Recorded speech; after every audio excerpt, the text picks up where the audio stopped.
ગોધરા સમાજ સુરક્ષા વિભાગના ક્લાર્કે સંત સુરદાસ સહાય આપવા લાભાર્થી પાસેથી 3000ની લાંચ લેતા ક્લાર્કની એસીબીએ ઝડપી પાડ્યો હતો।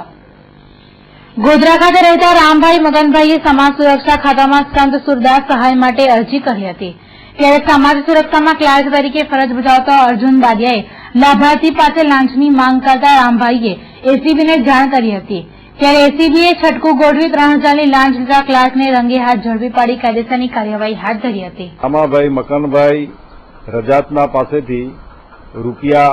3000ની લાંચની માંગણી કરવામાં આવેલી, જે માંગણી સંત સુરદાસ યોજનામાં સહાય મેળવવાના માટે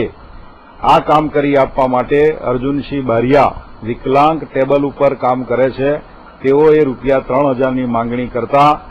ફરિયાદીની ફરિયાદ આધારે લાંચના છટકાનું આયોજન કરતા રૂપિયા 3000 લેતા પકડાઈ ગયેલ છે।